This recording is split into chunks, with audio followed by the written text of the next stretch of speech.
మన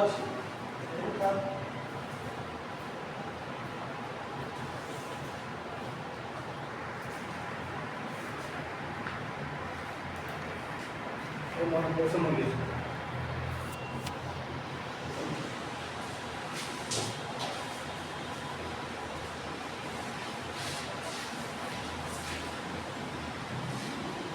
Telangana all senior citizen association Jagtial జిల్లా శాఖ ఆధ్వర్యంలో మరి ఈరోజు వయోవృద్ధుల వేధింపుల నివారణ దినోత్సవ పక్షోత్సవాల సందర్భంగా మరి ఒక సదస్సు నిర్వహిస్తూ ఉన్నాం. ఈ సదస్సుకు ముఖ్య అతిథులుగా హాజరైన మా సభ్యులు రాష్ట్ర ఉపాధ్యక్షులు హనుమంతరెడ్డి గారు, అట్లాగే సహాయ అధ్యక్షులు కొల్లం విజయ్ గారు, కోశాధికారి ప్రకాష్ రావు గారు, అట్లాగే జిల్లాలోని మిగతా కార్యవర్గ సభ్యులు, కోరుట్ల మెట్పల్లి డివిజన్ అలాగే జగిత్యాల డివిజన్ కార్యవర్గ సభ్యులందరికీ కూడా పేరు పేరున తెలంగాణ ఆల్ సీనియర్స్ అసోసియేషన్ అధ్యక్షుడు హరియేశ్వర్ నమస్కారాలు. మరి మా రాష్ట్ర అధ్యక్షులు పి నరసింహారావు కృషితో మరి 33 జిల్లాల్లో మరి కార్యక్రమాన్ని అమలు చేస్తూ ఉన్నాం.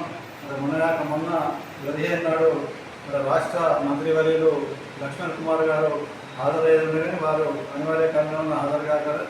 అలాగే ఆ కార్యక్రమానికి ఎమ్మెల్సీ కోదండరామ్ గారు మరి ముఖ్య అతిథిగా హాజరైనారు.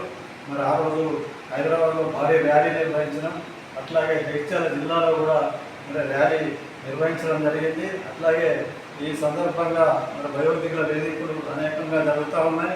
మరి ఆ వేదికలను అరికట్టడానికి మా Telangana all senior citizen association చాలా కృషి చేస్తూ ఉన్నది. ప్రతిరోజు కూడా మా అసోసియేషన్కి వచ్చిన మన బాధితులకు ఎలాంటి వృద్ధుల తల్లిదండ్రుల నిరాదరణకు గురైన బాధితులకు వెంటనే మేము సహాయం అందిస్తున్నాం. వారి కొడుకులను పిలిపించి కౌన్సిలింగ్ కూడా చేస్తే వినని వారికి మాత్రం ఆర్టీఓల దగ్గర కేసులు బుక్ చేయించి వారికి న్యాయం చేస్తూ ఉన్నాం. అట్లాగే జిల్లా కలెక్టర్ గారు మన సత్యప్రసాద్ గారి ఆధ్వర్యంలో మా జగిత్యాల ఆర్డీఓ మధుసూదన్, అట్లాగే కోరుట్ల ఆర్డీఓ దివాకర్ రెడ్డి, అట్లాగే మెట్పల్లి ఆర్డీఓ నరసింహారావు గారు వారి కృషితో అలాగే మా రాష్ట్ర సహకారంతో అనేక కేసులు కూడా పరిష్కారమై రాష్ట్రంలోనే నెంబర్ 1గా మా తెలంగాణలోని జగిత్యాల జిల్లా నిలిచినందుకు మా అసోసియేషన్ తరఫున కూడా హర్షం వ్యక్తం చేస్తూ ఉన్నాం. మా రాష్ట్ర అధ్యక్షుడు నరసింహారావు కృషితో అనేక కార్యక్రమాలు అమలు చేస్తున్న భాగంగా ఈ వయోధికుల వేధింపుల నివారణ దినోత్సవం సందర్భంగా ఈ పక్షోత్సవం నిర్వహిస్తున్నాం. నిన్ననే కోట్లలో కూడా అవగాహన సదస్సు నిర్వహించినాం. మరి అక్కడ కూడా మా రిటైర్డ్ జాయింట్ కలెక్టర్ కృష్ణారెడ్డి, మరి అక్కడ ఎంఆర్ఓ అట్లాగే ఆర్టీఓలను కూడా పిలిపించి వారిని కూడా ఈ సదస్సులో పాల్గొనేట్టు చేసినాం. మరి అట్లాగే మెట్పల్లిలో కూడా మరి నిర్వహించబోతున్నాం. ప్రతి మండలంలో కూడా ఇటువంటి సదస్సులు నిర్వహిస్తున్నాం. మరి అట్లాగే జగిత్యాల జిల్లాలో ఈ సందర్భంగా మొన్న 16 నాడు మరి ఇక్కడ కలెక్టరేట్ నుంచి మరి ఇక్కడ ఆర్డీఓ కార్యాలయం వరకు కూడా ర్యాలీ నిర్వహించి మరి ఈ వయోధికుల వేధింపుల నివారణ స్లోగన్లను మరి ప్రజలందరికీ వినబడేటట్టు మా స్లోగన్లు చేసి వారిని ఉత్తేజపరిచాం, చైతన్యపరిచాం. అట్లాగే మరి మొన్ననాక అంటే ఇటీవల ధరంపురి తీసుకెళ్తానని ఒక వృద్ధ తండ్రిని పాత బస్ స్టాండ్లో విడిచిపెడితే ఆ తండ్రికి మరి 2 రోజులు ఆశ్రయం ఇచ్చి మా అసోసియేషన్ సభ్యులం మరి వాళ్ళ కొడుకు ఫోన్ చేసినా స్పందించకపోవడంతో నిజామాబాద్ వెళ్ళి మరి ఆ కొడుకు కోడలు ఇంటి ముంగట ధర్నా చేయడం జరిగింది. ఇంటి చుట్టుపక్కల వారి చివాట్లతో మరి వారు దిగివచ్చి మాకు క్షమాపణ చెప్పి ఆ తండ్రిని వారి ఇంటికి చేర్చుకొని ఒప్పంద పత్రం రాసిచ్చి ఇంటికి చేర్చుకున్నారు. మరి ఇటువంటి సంఘటనలు చాలా జరుగుతూ ఉన్నాయి.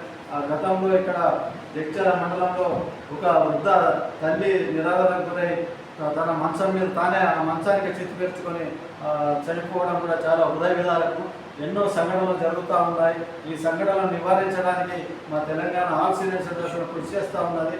ఈ వయోవృద్ధుల చట్టం ప్రకారం ఎవరైనా నా తల్లిదండ్రులను పిల్లలు నిరాదరిస్తే వారికి 6 నెలల జైలు శిక్షతో పాటు అట్లాగే వారు తీసుకున్న ఆస్తులను కూడా మరి తిరిగి ఆ తల్లిదండ్రుల పేరిట బదలాయించే చట్టం కూడా మరి అమలవుతూ ఉన్నది. మరి ఈ జిల్లాలో కలెక్టర్ గారు సత్యప్రసాద్ గారి ఆధ్వర్యంలో అట్లాగే ఆర్డీఓ మధుసూదన్ జగిత్యాల, అట్లాగే కోరుట్ల ఆర్డీఓ దివాకర్ రెడ్డి, మెట్పల్లి ఆర్డీఓ నరసింహారావు ఆధ్వర్యంలో మరి మా టాస్క్ సహకారంతో ఎన్నో కేసులు పరిష్కారమై రాష్ట్రంలో నెంబర్ 1గా నిలిచినందుకు మా అసోసియేషన్ తరఫున మరి అందరి శుభాకాంక్షలు కూడా కృతజ్ఞతలు తెలుపుతా ఉన్నాం. ఇప్పుడు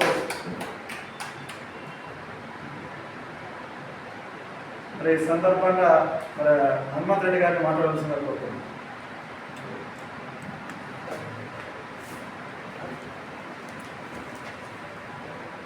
రాష్ట్ర జగిత్యాల జిల్లా శాఖ ఆధ్వర్యంలో కూడా మరి వయోవృద్ధుల సంక్షేమ చట్టం గురించి మరి అవగాహన సదస్సులు నిర్వహిస్తున్నాం.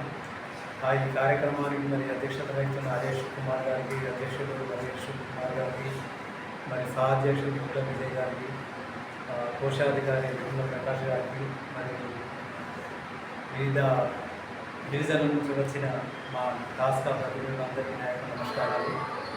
మరి ఈ కార్యక్రమాన్ని మేము ఇప్పుడు అధ్యక్షులు చెప్పినట్టు ప్రతి డివిజన్లో కాకుండా ప్రతి మండలంలో కూడా మేము ఈ అవేర్నెస్ ప్రోగ్రామ్ మేము కండక్ట్ చేస్తున్నాము. ఈ ముఖ్యంగా ఏంటంటే తల్లిదండ్రులకు అవగాహన కల్పించడం ఏంటంటే వాళ్ళ ఆస్తులను ప్రేమతో బదలాయిస్తున్నారు. బదలాయించిన తర్వాత వాళ్ళ ఆస్తులు తీసుకొని తల్లిదండ్రులు బయటకు పెట్టేసే కేసులను మనం ఎక్కువ చూస్తున్నాం. మా దగ్గరికి వచ్చే కేసులు ఎక్కువ అట్లనే ఉంటున్నాయి. కాబట్టి తల్లిదండ్రులకు అవగాహన ముఖ్యంగా ఏమి అవగాహన కల్పించుకోవాలంటే తల్లిదండ్రులు మీ ఆస్తులను మీ పిల్లల పేరిట ఇమీడియట్గా వెంటనే బదిలీ చేయకూడదు. ఒకవేళ బదిలీ చేసినా కానీ గిఫ్ట్ డీడ్ కింద ఇచ్చి అందులో ఒక క్లాస్ మెన్షన్ చేసుకోవాలా. ఒకవేళ తల్లిదండ్రులు మమ్మల్ని పోషించని పక్షంలో కూడా ఆ గిఫ్ట్ డీడ్ రద్దవుతుందనే క్లాసును మెన్షన్ చేసి మాత్రమే వాళ్ళు గిఫ్ట్ డీడ్ చేయాలి. తర్వాత తదనంతరం ఎట్లా పిల్లలకి పోతుంది కాబట్టి పిల్లలు ఏదో బతికిలాడిళ్ళను ఏదో బాధపడుతుండను ఆస్తులు వాళ్ళ పేరు మీద మొత్తం బదలాయిస్తే మరి రోడ్డు మీదకి వచ్చే పరిస్థితి ఉంటుంది. కాబట్టి తప్పనిసరిగా ఈ అవగాహన పెంచుకొని పిల్లలకు తదనంతరం వచ్చే ఆస్తుల గురించి ఎందుకు ఇంత తొందరపడదు, ముఖ్యంగా ఆస్తులు ఇమీడియట్గా వాళ్ళ పేరు మీద బదలాయించకూడదని మనం ఒకసారి చెప్పుకుంటూ ఈ కార్యక్రమంలో మరి సాధ్యమైన ముళ్ళ విజయ్ గారిని మాట్లాడుతున్నారు.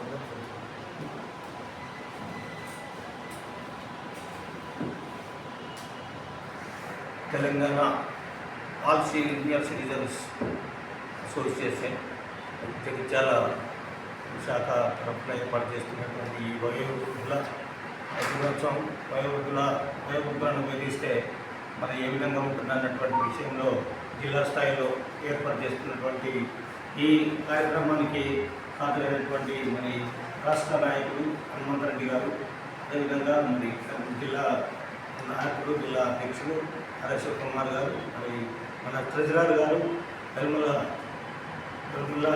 ప్రకాష్ గారు, మరి వీరందరూ ఆధ్వర్యంలో చక్కటి కార్యక్రమం కొనసాగుతుంది. మరి రాష్ట్ర స్థాయిలో ఈ జగిత్యాలకు ఉన్నటువంటి ప్రాధాన్యత ఎక్కడ లేదు. ఎన్నో సమస్యలను ఎదుర్కొన్నటువంటి ఈ వయోవృద్ధులలో మరి నిజంగా ఈ సేవలు అందిస్తున్న జగిత్యాల శాఖ యొక్క కార్యక్రమ అమోఘం. దీన్ని రాష్ట్ర స్థాయిలో కూడా కొనియాడుతున్నారు.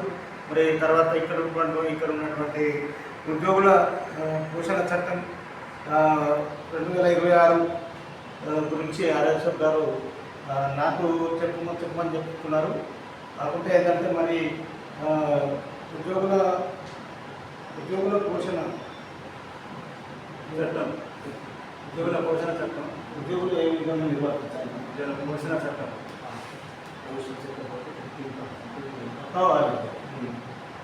ఉద్యోగుల యొక్క బాధ్యత, తల్లిదండ్రుల యొక్క బాధ్యత, తల్లిదండ్రులకు చేయవలసిన సేవల గురించి ఉద్యోగస్తుల బాధ్యత వాళ్ళ తల్లిదండ్రులు ఏ విధంగా చూసుకోకుండా మాత్రము చట్టపరంగా చాలా చర్యలు తీసుకున్నపడుతున్నాయి. అది జిల్లా కలెక్టర్ ఆధ్వర్యంలో జైలు శిక్ష కూడా రికమెండ్ చేసే అవకాశాలు ఉన్నాయి. మరి అతను పట్టుకున్నటువంటి మూల వేతనంలో 15% జీతాన్ని తన బాధితురాలు వాళ్ళ తల్లిదండ్రులు ఎవరైతే బాధితులు తన మీద కంప్లైంట్ చేస్తే ఆ కంప్లైంట్ను కలెక్టర్ గారు దృష్టికి వెళ్ళి తర్వాత ఇక్కడ మా ఆధ్వర్యంలో కూడా విచారణ చేసి ఆర్డీఓ గారికి సమర్పిస్తున్నాం. మరి వాటిని చట్టబద్ధంగా మాత్రము ఇది మన గౌరవనీయులు రాష్ట్ర ముఖ్యమంత్రి రేవంత్ రెడ్డి గారు కూడా అసెంబ్లీలో పెట్టి తీర్మానం చేయడము మా సంఘానికి ఎంతో గర్వం అనిపిస్తుంది. ఎందుకంటే మేము ఎంతో కష్టపడుతున్నాము, కానీ చట్టపరంగా ఇంత మాకు బలం దొరికింది. కాబట్టి మరి ఉద్యోగ సోదరులు తల్లిదండ్రులను మాత్రము తప్పకుండా చేరదీసి తప్పకుండా మన యొక్క బాధ్యతలు ఉద్యోగులమైన మన బాధ్యతలు ఏ విధంగా నెరవేరుస్తామో మరి మన ఇంటికి వచ్చే వరకు మన తల్లిదండ్రులను కూడా అదేవిధంగా మనం నిరుత్సాహపరిస్తే మనకు ప్రభుత్వమే మళ్ళీ మన కొరడ విధించే అవకాశాలు వచ్చినాయి. కాబట్టి జాగ్రత్తగా మరి డీల్ చేయండి. ఉద్యోగస్తులు ఎలాంటి ఇబ్బందులు లేకుండా తల్లిదండ్రులు అసలు కాంప్లైంట్ రాకుండా చూసుకున్నటువంటి ఉద్యోగులందరినీ మేము అభినందిస్తున్నాం. మరి ఈ యొక్క ప్రత్యేకంగా కాంప్లైంట్ వచ్చిన తర్వాత తన అకౌంట్ తన చార్ట్ల నుంచి కేటాయించడం అనేటువంటి విషయం అయితే కొంత బాధాకరమే. అయినా బాధ బట్టి ఆషామాషి బాధ కాదంటూ మరి అలాంటి అవకాశాన్ని మీరు తీసుకోకుండా అలాంటి ప్రాబ్లాన్ని మీరు కొని తెచ్చుకోకుండా ఉండాలని ఈ సందర్భంగా మీ అందరినీ హెచ్చరిస్తూ మరి ఇంత మంచి కార్యక్రమం మరి అశోక్ ఆధ్వర్యంలో తర్వాత రాష్ట్ర నాయకులు హనుమంతరెడ్డి గారి అధ్యయనంలో ప్రకాష్ గారి అధ్యయనంలో నిర్వహించడం, నేను కూడా అందులో పార్టిసిపేట్ కావడం చాలా సంతోషం. ఇలాంటి ఇంకా వృత్తులు ఎవరు ఉన్నా కూడా మీ కష్టాలను తప్పకుండా వచ్చి మాకు నివేదించే అవకాశాలు కూడా మీకు ప్రభుత్వమే కల్పించింది. కాబట్టి ఇది ప్రభుత్వ సంస్థ అనుకొని మీరు అంత వచ్చి మాకు నిర్ణయిస్తే మేము తప్పకుండా వాటి మీద మేము మా యొక్క సహాయ సహకారాలు వృద్ధులకు అందజేస్తామని కోరుతూ సెలవు తీసుకుంటాం. వేదికల వేధింపులను అరికడదాం. వేదికల వేధింపులను అరికడదాం. టాస్కా వర్ధిల్లాలి. టాస్కా వర్ధిల్లాలి. టాస్కా వర్ధిల్లాలి. వేదికల వేధింపులను అరికట్టాలి. వేదికల వేధింపులను అరికట్టాలి. వేదికల వేధింపులను అరికట్టాలి. టాస్కా వర్ధిల్లాలి. టాస్కా వర్ధిల్లాలి. టాస్కా వర్ధిల్లాలి. జై హింద్, జై తెలంగాణ.